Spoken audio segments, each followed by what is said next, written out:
சிவந்தி ஆதித்தனார் அவர்களின் 12வது நினைவு நாளில் விடுதலை சிறுத்தைகள் கட்சியின் சார்பில் எமது வீர வணக்கத்தை செலுத்தினோம். தமிழர் தந்தை ஐயா சீபா ஆதித்தனார் அவர்களின் வழியில் தமிழுக்காகவும் தமிழர்களுக்காகவும் மிக சிறந்த பணிகளை ஆற்றியவர். தமிழீழ விடுதலைக்காகவும் தன்னுடைய நிறுவனத்தின் ஊடாக பேராதரவை நல்கியவர். இளைஞர்களை விளையாட்டுத் துறையில் ஈடுபட வைத்து அவர்களை பன்முக திறன் உள்ளவர்களாக வளர்த்தெடுப்பதில் அக்கறை செலுத்தியவர். கல்வி நிறுவனங்களின் ஊடாக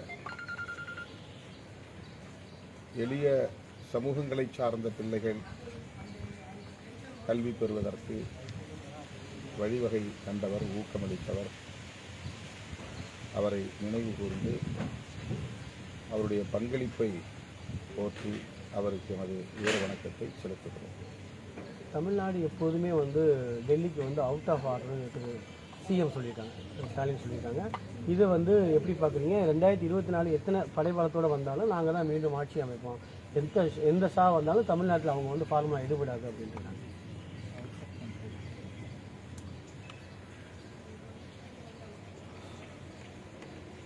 பாரதிய ஜனதா மற்றும் RSS உள்ளிட்ட சங் பரிவார் அமைப்புகள் ஒவ்வொரு தேர்தலிலும்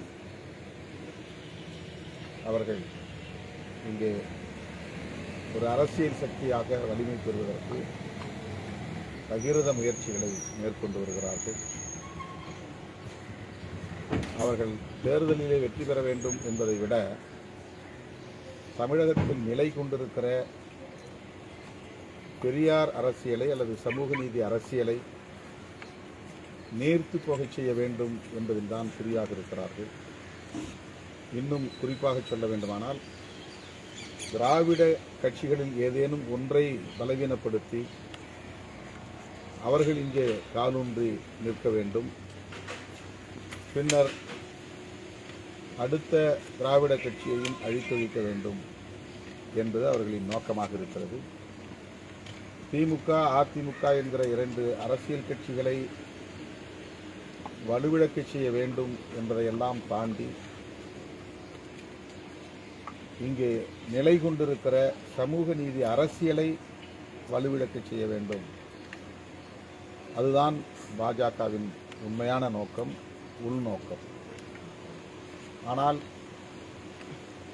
இவற்றையெல்லாம் அறிந்தும் கூட அதிமுக ஒரு வரலாற்று பிழையை செய்திருக்கிறது. 2021ஆம் ஆண்டு நடைபெற்ற சட்டமன்ற பொதுத் தேர்தலில் படுதோல்வியை சந்தித்த நிலையிலும் மீண்டும் பாஜகவோடு கூட்டணி வைப்பது என்பது அதிமுகவுக்கு மிகப்பெரிய பாதிப்பை ஏற்படுத்தும் என்பதை உணர்ந்தும் இந்த முடிவை எடுத்திருப்பது அதிர்ச்சி அளிக்கிறது.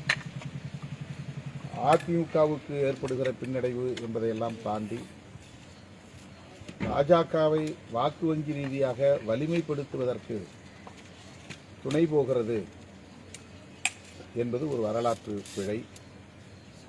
அதிமுக மீண்டும் சிந்திக்க வேண்டும், மறுபரிசீலனை செய்ய வேண்டும்.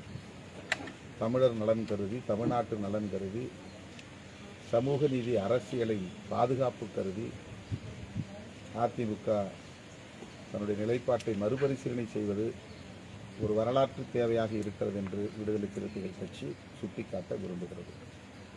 முதல்வரின் கருத்தை முழுமையாக நாங்கள் வரவேற்று ஆதரிக்கிறோம். உச்சநீதிமன்ற தீர்ப்பை விமர்சனம் செய்த இந்திய குடியரசு துணைத் தலைவரை தமிழக ஆளுநர் திரு ஆர் என் ரவி நீங்கள் சந்திச்சிருக்காரு. ஏற்கனவே உச்சநீதிமன்றம் சூப்பர் நாடாளுமன்றமாக செயல்படுது அப்படின்னு விமர்சனம் பண்ணது சர்ச்சையாச்சு. அவர் தமிழக ஆளுநர் இன்னைக்கு சந்தித்து பேசியிருக்காரு. சந்திப்பு எப்படி பார்க்குறீங்க? அவர்கள் சந்தித்துக் கொள்வதிலே ஆச்சரியப்படுவதற்கு ஒன்றுமில்லை. அவர்கள் எல்லோரும் ஆர்எஸ்எஸ் பயிற்சி பாசறையில் வளர்ந்தவர்கள். ஆகவே ஒரே கண்ணோட்டத்தில் ஒரே சிந்தனை ஓட்டத்தில் இருப்பவர்கள். எனவே இந்த சந்திப்பு ஒன்றும் அதிர்ச்சிக்குரியதல்ல. இந்திய குடியரசு துணைத் தலைவருடைய கருத்து உச்சநீதிமன்றத்தை விமர்சிப்பதாக மட்டுமே நாம் பார்க்க முடியாது. அவர்கள் விரும்புவது போல் எல்லா நேரங்களிலும் தீர்ப்பை எழுதிக் கொள்ளலாம் அல்லது பெற்றுக்கொள்ளலாம் என்று கருதுகிறார்கள். அயோத்தி பிரச்சனையில் அல்லது ராமர் கோவில் பிரச்சனையில் உச்சநீதிமன்றம் அளித்த தீர்ப்பை அவர்கள் எந்த விமர்சனமும் இல்லாமல் அப்படியே ஏற்றுக்கொண்டார்கள். ஆனால் அது உண்மையிலேயே நீதிதானா என்பதை மீண்டும் ஒரு முறை அவர்கள் சிந்தித்து பார்க்க வேண்டும். இன்றைக்கு அரசமைப்பு சட்டத்தின் பாதுகாப்பை முன்னிறுத்தி உச்சநீதிமன்றம் இந்த பல்கலைக்கழக மசோதாக்களை அங்கீகரித்திருக்கிறது. ஆளுநர் ரவி அவர்களின் அடாவடி போக்கு என்பது அரசமைப்பு சட்டத்தை அவமதிக்கும் செயலாகும். குடியரசுத் தலைவர் தலையிட்டு அரசமைப்பு சட்டத்தை பாதுகாத்திருக்க வேண்டும். ஆனால் குடியரசுத் தலைவரும் அந்த கடமையை தவறிய நிலையில் உச்சநீதிமன்றம் தலையீடு செய்கிறது. பாராளுமன்றம் எல்லாவற்றையும் விட அதிகாரம் மிக்கது என்றாலும் கூட, மக்களவைதான் வலிமை மிக்கது என்றாலும் கூட, நாடாளுமன்றம், உச்சநீதிமன்றம், குடியரசுத் தலைவர் எல்லாவற்றையும் தாண்டி வலிமையானது அரசமைப்பு சட்டம்.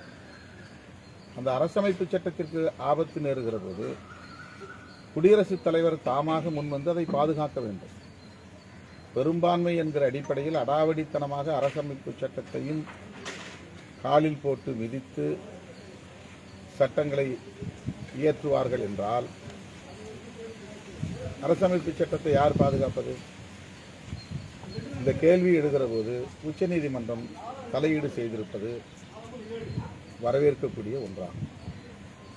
எனவே குடியரசு துணைத் தலைவருடைய கருத்து வெறும் உச்சநீதிமன்றத்திற்கு எதிரான கருத்து அல்ல, அது அரசமைப்பு சட்டத்திற்கு எதிரான கருத்து.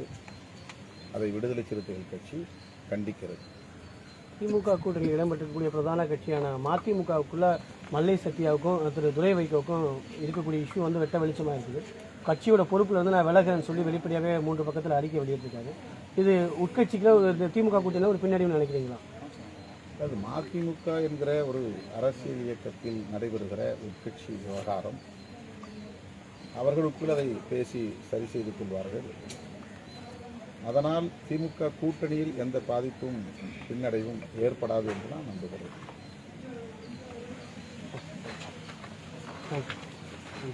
ஆமாம்.